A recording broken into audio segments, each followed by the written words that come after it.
തുടർഭരണം വരുന്നാണോ പറയുന്നത്? തീർച്ചയായിട്ടും വരും, തീർച്ചയായും തുടർഭരണം ഒരിക്കലും കിട്ടൂല. തുടർഭരണം അതായത് 10 കൊല്ലത്തിനും ഇങ്ങോട്ട് സാധാരണയൊക്കെ ജീവിക്കാൻ പറ്റിയ അവസ്ഥ എന്താ വളരെ മോശം അവസ്ഥയാണ്. ഇതുവരെ ഭരിക്കുന്ന പാർട്ടിന്റെ വിരുദ്ധമാണ്, ഇതാദ്യമായിട്ട് പ്രതിപക്ഷ വിരുദ്ധ വികാരമാണ്. തുടർഭരണം ഉണ്ടാവും തോന്നില്ല. ഇപ്രാവശ്യം ഇവിടെ BJPക്ക് മുൻകരുതൽ കൂടുതലാണ്. നമ്മൾ മതം നോക്കിയിട്ടല്ലേ, ഫ്രണ്ട്സ് അല്ലേ, നമ്മള് ഫ്രണ്ട്ഷിപ്പിലല്ലല്ലോ കാര്യം. തുടർഭരണം തുടർന്ന് പോകുന്നത് നല്ലതല്ല എന്ന് പാർട്ടിയുടെ ആൾക്കാർ തന്നെ പറയുന്നുണ്ട്. പല ആൾക്കാരും മടുപ്പ് തുടങ്ങിയിട്ടുണ്ടെന്ന് തോന്നുന്നു ജനങ്ങൾക്ക്. 10 കൊല്ലം തുടർഭരണം ആയതുകൊണ്ട് മടുപ്പ് തുടങ്ങിയിട്ട് ഒരു മാറ്റം വരണമെന്ന് വിചാരിക്കുന്നു. കോൺഗ്രസ് കണ്ടമാനം പൈസ കോടിക്കണക്കിന് ഉറുപ്പ്യ ഈ ചൂരന്മല ഇവർക്ക് വേണ്ടി പിരിച്ചിട്ട് അതൊരു തലയും പാലില്ല. തുടർഭരണം വയ്ക്കും എന്നുള്ളതാണ് നമ്മളൊക്കെ അഭിപ്രായം. ആടി കളിക്കുന്നത് നമുക്ക് ഇപ്പോഴായിട്ട് ഒരു നേതാക്കന്മാർക്ക് പോലും പറയാൻ കഴിയില്ല. രാത്രി 1:30 മണിക്കാണ് ഷാഫി പറമ്പിൽ വരുന്നത്, എന്നിട്ടും ജനം കാത്തു നിൽക്കുക. ആ മുഖ്യമന്ത്രി വരാണെന്ന് അത്ര ആളുണ്ടാവില്ല. പിണറായിക്കും മരുമോനും നല്ല കാര്യം ഉണ്ടായി, വേറെ ഒന്നും നാട്ടുകാർക്കാർക്കും ഒരു ഉപകാരം ഉണ്ടായിട്ടില്ല. അങ്ങനെ തൽക്കാലം ഇപ്പം മാറേണ്ടതാണ്.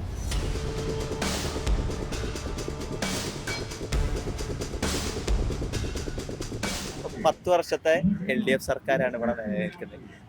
ഇനിയൊരു തുടർഭരണം ഉണ്ടാവും തോന്നുന്നുണ്ടോ? 10 വർഷം ഭരണത്തിലുള്ള തുടർഭരണം വയ്ക്കും എന്നുള്ളതാണ് നമ്മളൊക്കെ അഭിപ്രായം. കാരണം എന്താണെന്ന് വെച്ചാൽ ഇവിടെ പല വികസനങ്ങളും പല സംഗതികളോട് ചെയ്തിട്ടുണ്ട്. ഇവിടെ തന്നെ കാണാനുണ്ടല്ലോ, പുതിയ ബസ് സ്റ്റാൻഡിൻ്റെ അങ്ങോട്ടേക്കും ഇവിടുന്ന് ഈ ടൗൺ ഏരിയയിലും കുറ്റിച്ചിറ ഏരിയയിലും പൈതൃകം പോലത്തെ ഓരോ സംഗതികളും, നിസ്കാരപ്പള്ളി, അതേമാതിരി അമ്പലങ്ങൾ, ഇതൊക്കെ നന്നാക്കി ഓരോന്നല്ലേ കേന്ദ്രവും കേരളമെല്ലാം കൂടി ഭരിക്കുന്ന സമയത്തുള്ള സംഗതിയാണ് ഇത് ഉണ്ടാക്കി തീർത്തത്. പിന്നെ വെറുതെ പറയുമ്പോൾ ഓരോന്നിങ്ങനെ വെറുതെ പറയാമെന്നല്ലാതെ മാറ്റങ്ങൾ വരാനുള്ള സാധ്യതയില്ല, കാണുന്നില്ല. ഈ ഭരണം തന്നെ തുടർ ഭരണം വരും എന്നുള്ള എൻ്റെ അഭിപ്രായം.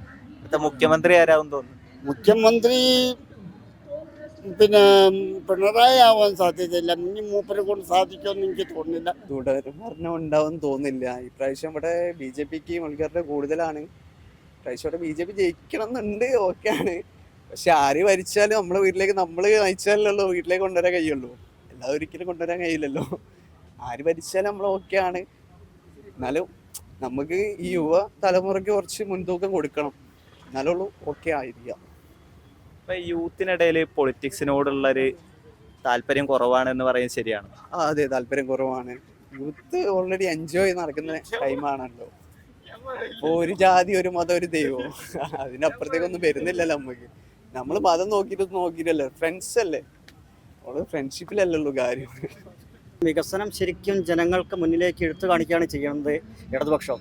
അപ്പോൾ ഇനിയും അടുത്തതും അവർ തന്നെയാണെന്നാണ് ജനങ്ങളുടെ മനസ്സിൽ. അത് ഇലക്ഷൻ എന്തായാലും റിസൾട്ട് വരുമ്പോൾ അത് അങ്ങനെ തന്നെയായിരിക്കും. തുടർഭരണം വരും. എല്ലാം ക്ലിയറാണ്. വികസനം എല്ലാം LDFന്റെ എല്ലാ വികസനം ക്ലിയറാണ് എല്ലാ ഭാഗത്തും. അതുകൊണ്ട് തുടർഭരണം വരും 100%. ആരായിരിക്കും മുഖ്യമന്ത്രി ആയിട്ട് വരിക? മുഖ്യമന്ത്രി ആകാനുള്ളതൊന്നും ആയിട്ടില്ല. LDF വരും.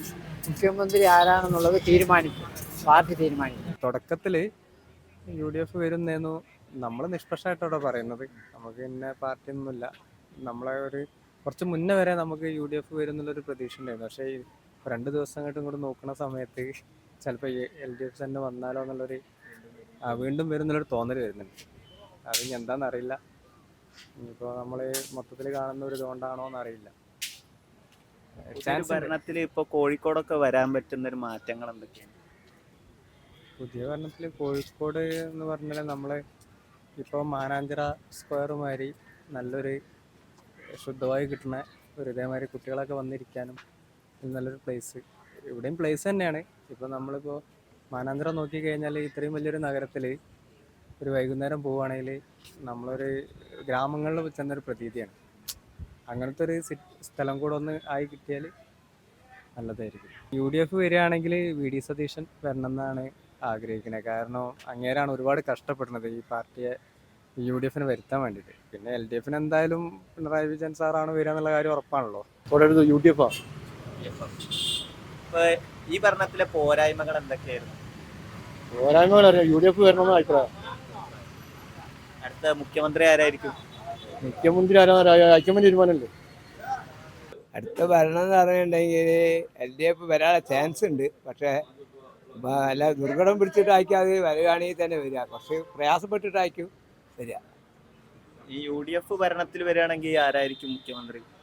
UDF ഭരണത്തിൽ വരികയാണെങ്കിൽ ഇപ്പോഴത്തെ പ്രതിപക്ഷ നേതാവാനാണ് കൂടുതൽ സാധ്യത. VD സതീശൻ. VD സതീശൻ.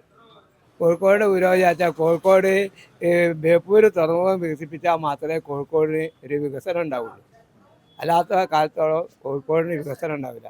പക്ഷേ അത് ഏകദേശം 1 ലക്ഷം ആൾക്കാർക്ക് പണി കിട്ടും. പോരാത്തതിന് ഈ ഏകദേശം 1 കോടി ജനങ്ങൾ ദ്വീപിൽ താമസിക്കുന്ന ആൾക്കാർ മുഴുവൻ കോഴിക്കോടായിട്ട് ബന്ധപ്പെടും. ഈ കോഴിക്കോടായിട്ട് ബന്ധപ്പെടുകയെന്ന് പറഞ്ഞാൽ ഇവിടുത്തെ ഈ കച്ചവട സ്ഥാപനങ്ങളിലും ഹോസ്പിറ്റലിലും പഠിക്കാനും കോളേജിലും ഒക്കെ അവരായിരിക്കും മുൻപന്തിയിലുണ്ടാവുക. അപ്പോൾ ഇതിപ്പോൾ മംഗലാപുരത്തും കൊച്ചിയിലും പോയിട്ടാണ് അവർ പഠിക്കുന്നതും ചെയ്യുന്നതൊക്കെ. അപ്പോൾ കോഴിക്കോടിന് അതൊരു വമ്പിച്ച നഷ്ടം തന്നെയാണ്. അപ്പോൾ കോഴിക്കോടിൻ്റെ ഈ പോർട്ട്, ബേപ്പൂർ പോർട്ട് ശരിക്കും നല്ലൊരു പോർട്ടാക്കി വളർത്തിയാൽ മാത്രമേ കോഴിക്കോടിന് ഒരു വളർച്ച ഉണ്ടാവുള്ളൂ.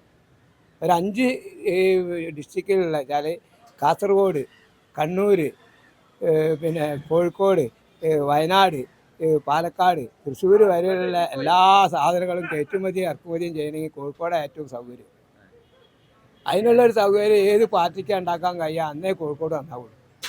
വളരെ മോശം ഭരണമാണ് ഇതുവരെ ഉണ്ടായിട്ടുള്ളത്. തുടർഭരണം ഉണ്ടാവില്ല എന്നാണ് പറഞ്ഞത്. തുടർഭരണം ഒരിക്കലും കിട്ടൂല.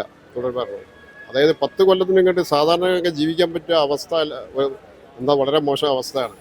അതായത് 10 കൊല്ലത്തിലൂടെ വില കൂടില്ല എന്ന് പറഞ്ഞത് 5 കൊല്ലത്തിന് വില കൂടില്ല എന്ന് പറഞ്ഞിട്ട് സാധനമൊക്കെ തുടങ്ങി ഡബിൾ വില. കറണ്ട് ചാർജ് 3-4 ആണ് വർദ്ധിപ്പിച്ചു. നമ്മൾ ചെറിയൊരു വീടുണ്ടാക്കാൻ വേണ്ടി പ്ലാനിന് പഞ്ചായത്ത് പോയാൽ ആകെ 200 റുപ്യ എടുത്തപ്പോൾ അത് 8,000 ജില്ലാനോ 12,000 ജില്ലാനായി വർദ്ധിപ്പിച്ചു. അങ്ങനെ തൊട്ടതിനൊക്കെ വില വർധനവ് വൻ അഴിമതി. എന്തിനാ അഴിമതി നടത്താത്തത്? വളരെ കാലം വരെയായിട്ട് വളരെ മോശം ഭരണമാണ് ഇതുവരെ ഉണ്ടായിട്ടുള്ളത്. ഇനി പുതിയ മുഖ്യമന്ത്രി ആരായിരിക്കും? അത് പിന്നെ ഇലക്ഷൻ കഴിഞ്ഞാലേ പറയാൻ പറ്റുള്ളൂ. അതിപ്പോൾ പറയാൻ പറ്റില്ല. അത് കോൺഗ്രസിൻ്റെ സംഘടന, UDF സംഘടന, കോൺഗ്രസ് ഹൈക്കമാൻഡാണ് തീരുമാനിക്കുക ആരാണ് മുഖ്യമന്ത്രി വേണ്ടതെന്നുള്ളത്. അതിപ്പോൾ പേര് പറയാൻ പറ്റില്ല. അത് സതീശനാകാം, ചിലപ്പോൾ ചെന്നിത്തലാകാം. അത് പാർട്ടി ആരാണോ തീരുമാനിക്കുന്നത് അവർ മുഖ്യമന്ത്രിയാവും. സീറ്റ് കിട്ടുന്നതല്ല പ്രതീക്ഷ ഉണ്ടോ? ഒരു 100 സീറ്റിന് മേലെ കിട്ടുമെന്നാണ് എൻ്റെ പ്രതീക്ഷ UDF. വയനാടിലെ ഫണ്ടിന്റെ ഇഷ്യൂ ഒക്കെ ഇലക്ഷനെ എങ്ങനെ ബാധിക്കും നോക്കി കാണുന്നു? എങ്ങനെ ബാധിക്കുന്ന പറഞ്ഞല്ലേ, ഈ ചൂരൽമലയിലെ പ്രശ്നങ്ങൾ, അതായത് ഈ സർക്കാർ 158 വീട് കൊടുത്തിട്ടുണ്ട്. ആ 158 വീടുകൾ അവിടുത്തെ ആളുകൾക്ക് കൊടുത്തതിന് നല്ല പുരോഗമനം കാഴ്ചവെച്ചിട്ടുണ്ട്. അതായത് പിന്നെ 62 ലക്ഷം കുടുംബത്തിന് ഈ പെൻഷൻ, സാമൂഹ്യ സുരക്ഷ പെൻഷൻ, അതേപോലെ സ്ത്രീ സുരക്ഷാ പെൻഷൻ 1000 റുപ്യ ഉള്ളത്. ലോകത്ത് എവിടെ ഈ പെൻഷൻ എന്ന സംഭവമില്ല. 62 ലക്ഷം കുടുംബത്തിന് ഈ ഇപ്പോൾ 4000 വിഷുവിനെ സമ്മാനിച്ചിട്ട് 4000 രൂപ കൊടുത്തിട്ട് പെൻഷനിൽ. അതുമാതിരി ഒരുപാട് നല്ല നല്ല കാര്യങ്ങൾ. 35 വയസ്സ് അതും പറഞ്ഞു. 35 വയസ്സുള്ളത് 1000 രൂപ, അതായത് 60 വയസ്സുള്ളത് കൊടുക്കുന്നുണ്ട്. പിന്നെ അതുപോലെ പല ആരോഗ്യ മേഖല ആയാലും ശരി, വിദ്യാഭ്യാസ മേഖല ആയാലും ശരി, പല മേഖലയിലെ കൊണ്ട് ഈ സർക്കാർ അത്രയും വികസനം ചെയ്തു വെച്ചിട്ടുണ്ട്. തുടർഭരണം വരുന്നാണോ പറയുന്നത്? തീർച്ചയായിട്ടും തുടർഭരണം വരുന്നുണ്ട്. കോൺഗ്രസ് കണ്ടമാനം പൈസ, കോടിക്കണക്കിന് ഉറുപ്പ്യ ഈ ചൂരന്മല ഇവർക്ക് വേണ്ടി പിരിച്ചിട്ട് അതൊരു തലയും പാലില്ല. 5 കോടി സംതിങ് ആയി കുറഞ്ഞിക്കണ്. ഒരു സ്ഥലം വാങ്ങിട്ടു എന്നല്ലാതെ കോൺഗ്രസ് ഇതുവരെ ഒരു പെരന്റെ ഒരു കല്ല് വരെ വെച്ചിട്ടില്ല. അപ്പൊ അതൊക്കെ സർക്കാർ അവിടെ എല്ലാവർക്കും പോയി കാണാം. അത്രയ്ക്ക് ഉഷാറാക്കി ചെയ്ത് വെച്ചിട്ടുണ്ട്. അപ്പൊ കോൺഗ്രസിന് നിങ്ങൾ ഫണ്ട് കൊടുത്താലൊക്കെ ഇപ്പൊ കുടുങ്ങി കിടക്കുകയാണ്. ആ ഫണ്ട് എവിടെ ആയിട്ടില്ല. ഇനി കോൺഗ്രസ് ഭരണം വരില്ല എന്നുള്ള ഉറപ്പാണ്. ഈ വന്നിട്ടില്ലെങ്കിൽ ഉള്ള പൈസയും പോകും. അതാണ് ഇപ്പോഴത്തെ സ്ഥിതി. സാധാരണക്കാർക്ക് എല്ലാവർക്കും ഗുണം ചെയ്യുന്ന നല്ല രീതിയിലുള്ള ഒരു ഭരണമായിട്ടാണ് കാണുന്നത്.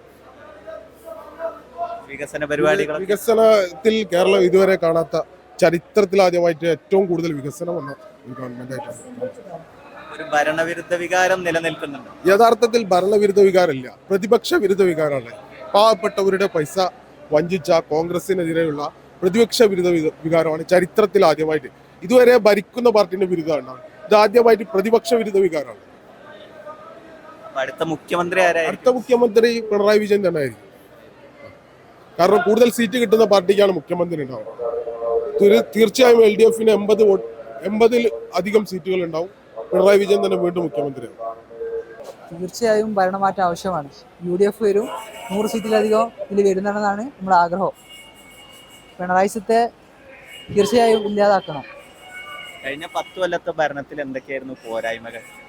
പിണറായിക്കും മരുമോനും നല്ല കാര്യം ഉണ്ടായി, വേറെ ഒന്നും നാട്ടുകാർക്കാർക്കും ഒരു ഉപകാരം ഉണ്ടായിട്ടില്ല. അടുത്ത മുഖ്യമന്ത്രി ആരായിരിക്കും? തീർച്ചയായും ടീം UDF ആര് വന്നാലും കുഴപ്പമില്ല. നല്ല ഭരണം തന്നെയായിരുന്നു. പെൻഷനും കാര്യങ്ങളൊക്കെ ആളുകൾക്ക് നല്ലൊരു സപ്പോർട്ടായിരുന്നു. LDF സർക്കാർ 3ാം തവണയും വരുമെന്ന് തോന്നുന്നുണ്ടോ? തോന്നുന്നുണ്ട്. പെൻഷനൊക്കെ ഇൻക്രീസ് ചെയ്യുന്നുണ്ടെന്ന് കേട്ടു. അപ്പൊ ആളുകൾ കൂടുതലും അതില് ഇതുണ്ടാവും. ഒരു ഭരണവിരുദ്ധ വികാരം നാട്ടിൽ നിൽക്കുന്നുണ്ടോ? അങ്ങനെയൊന്നുമില്ല. ഒന്നും ഒരു വികസനം വന്നിട്ടില്ല. വികസനം വന്നത് ഫറോക്ക് പാലം ഒന്ന് മിനുക്കി പണിഞ്ഞ്, അതേമാതിരി മറ്റേ 4 വർഷം ഫെസ്റ്റിവൽ നടത്തി ബേപ്പൂര്. ഈ ബേപ്പൂർ തുറമുഖത്ത് ഒന്നും ചെയ്തിട്ടില്ല. ഇപ്പോഴും അവിടെ നിന്നുള്ള നാട്ടുകാർ പറയുന്നുണ്ട് ഇവിടെ വികസനങ്ങളൊന്നും ചെയ്തിട്ടില്ല. ബേപ്പൂര് തുറമുഖത്ത് ഒന്നും ചെയ്തിട്ടില്ല. ഒരു ബാത്റൂമില്ല, ഒരു കുടിവെള്ളമില്ല. അവിടെയുള്ള പണിക്കാരാണ്, ജോലിക്കാരാണ് ഇത് പറയുന്നത്. ഇന്നലത്തെ ഒരു മന്ത്രി മുഖ്യമന്ത്രി വന്നാലും ഇത്ര ആളുണ്ടാവില്ല. ഇന്നലെ ഷാഫി പറമ്പിൽ ബേപ്പൂര് വന്നിട്ട് രാത്രി 1:30 മണിക്കാണ് ഷാഫി പറമ്പിൽ വരുന്നത്. എന്നിട്ടും ജനം കാത്തു നിൽക്കുക. ആ മുഖ്യമന്ത്രി വരാണെന്ന് വെച്ചാൽ അത്ര ആളുണ്ടാവില്ല.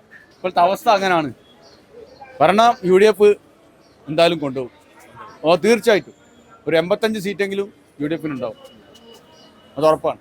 10 വർഷത്തെ പിണറായി വിജയന്റെ ഭരണം എന്ന് പറയുമ്പോൾ കുറച്ചൊക്കെ പുരോഗമനം ഉണ്ട്, നമ്മുടെ നാടിന് വേണ്ടി കുറച്ചൊക്കെ ഉണ്ട്. എന്നാലും മടുപ്പ് തുടങ്ങിയിട്ടുണ്ടെന്ന് തോന്നുന്നു ജനങ്ങൾക്ക്. 10 കൊല്ലം തുടർഭരണം ആയതുകൊണ്ട് മടുപ്പ് തുടങ്ങിയിട്ട് ഒരു മാറ്റം വരണമെന്ന് വിചാരിക്കുന്നു. പക്ഷേ അതെ, പിണറായിന്റെ ഭരണത്തിനെ കുറിച്ച് നെഗറ്റീവ് ഇല്ല. ഒരു MLA പുതിയത് വരുമ്പോൾ എന്തൊക്കെയാണ് പ്രതീക്ഷകൾ, നാടിന് വരുന്ന മാറ്റങ്ങളൊക്കെ? അങ്ങനെ തൽക്കാലം ഇപ്പം മാറേണ്ടതാണ്. കൃത്യമായിട്ട് വരണ്ട, ഉള്ള ആൾക്കാർ നിലവിലുള്ള മതി. വേണ്ട സൗകര്യങ്ങളൊക്കെ കിട്ടുന്നുണ്ട്. കൊടുപള്ളി മാത്രം ഒന്ന് മാറിയാൽ മതി. നല്ല അഭിപ്രായമാണ്. പെൻഷൻ എല്ലാവരും കൊടുത്തിട്ടും എല്ലാ ഇതും വേണ്ട മാതിരി ചെയ്തിട്ടുണ്ട്. അങ്ങനെയൊക്കെ അല്ലേ ചെയ്യാൻ പറ്റുള്ളൂ, അതിനപ്പുറം ചെയ്യാൻ പറ്റില്ല. തുടർഭരണം വരും എന്ന് പറയുന്നു. തുടർഭരണം അങ്ങനെ ആടി കളിക്കുന്നുണ്ട്. നമുക്ക് ഇപ്പോഴായിട്ട് ഒരു നേതാക്കന്മാർക്ക് പോലും പറയാൻ കഴിയില്ല, ഉറപ്പിച്ച് പറയാൻ പറ്റില്ല. ഒരു ഓർഡർ അങ്ങോട്ടും മാറി പോയില്ല കഥ. അത് കാരണം LDF വരണം എന്നാണ് ആഗ്രഹം. LDF വരണം എന്നാണ് ആഗ്രഹം. ആരായിരിക്കും അടുത്ത മുഖ്യമന്ത്രി LDF വരികയാണെങ്കിൽ പ്രയാസമായിരിക്കല്ലേ, പ്രയാസമായിരിക്കാം. തുടർഭരണം ഉണ്ടാവുമോ എന്ന് ചോദിച്ചു കഴിഞ്ഞാൽ കൃത്യമായിട്ട് പറയാൻ പറ്റില്ല. അങ്ങനത്തെ ഒരു മത്സരമാണ് പ്രാവശ്യം. UDFും LDFും നല്ല സ്ട്രോങ് ആയിട്ടുള്ളൊരു മത്സരമാണ്. കൂടെ BJPയും കുഴപ്പമില്ലാതെ നല്ല രീതിയിൽ മത്സരിക്കുന്നുണ്ട്. അപ്പോൾ അതുകൊണ്ട് ഇപ്പം എനിക്കത് അങ്ങനൊന്ന് കൃത്യമായിട്ട് പറയാൻ കഴിയില്ല. LDFന്റെ 10 വർഷത്തെ ഭരണം എങ്ങനെ ഉണ്ടായിരുന്നു? ഭരണത്തിൻ്റെ ആൾക്കാർ അവരെ കാഴ്ചപ്പാടല്ലേ നമുക്ക് കൃത്യമായിട്ട് പറയാൻ പറ്റൂ. ഓരോരുത്തരുടെ കാഴ്ചപ്പാട് ഓരോ രീതിയിലാണല്ലോ. അപ്പം ഈ തുടർഭരണം തുടർന്ന് പോകുന്നത് നല്ലതല്ല എന്ന് പാർട്ടിയുടെ ആൾക്കാർ തന്നെ പറയുന്നുണ്ട്, പല ആൾക്കാരും. തുടർഭരണം തുടർന്ന് പോയി കഴിഞ്ഞാൽ അത് അവർക്ക് അതൊരു സുഖമുള്ള രീതിയല്ല. അപ്പോൾ അതുകൊണ്ടൊരു മാറ്റം വേണമെന്ന് ചില ആൾക്കാർ പറയുന്നു, തുടർഭരണം വേണമെന്ന് പറയുന്നു. ഒന്നും വ്യക്തമായിട്ട് നമുക്ക് റിസൾട്ട് വന്നാലേ പറയാൻ പറ്റൂ. മുഖ്യമന്ത്രി ആരാവണം എന്നാണ് ആഗ്രഹം? അതൊന്നും എനിക്ക് പറയാൻ പറ്റില്ല. മുഖ്യമന്ത്രി ആരാണെന്നൊന്നും നമുക്ക് പറയാൻ പറ്റില്ല. അങ്ങനെ ഒരു ആഗ്രഹമില്ല. മുഖ്യമന്ത്രി ജനങ്ങൾ തീരുമാനിക്കുക, അവർ വോട്ട് ചെയ്ത് വരുന്ന നല്ലൊരു ഭരണം ഉണ്ടാവണം എന്നുള്ളൂ. നമുക്ക് നല്ല ഭരണവും നല്ല ക്വാളിഫൈഡ് ആയിട്ടുള്ള ഒരു നേതാവും, നല്ല ക്വാളിഫൈഡും സാമ്പത്തികമായിട്ട് നല്ല സ്ഥിതിയിലുള്ള ആളും നല്ല വിദ്യാഭ്യാസമുള്ള ആളായിരിക്കണം മുഖ്യമന്ത്രി. അതാണ് നമ്മളെ കാഴ്ചപ്പാട്.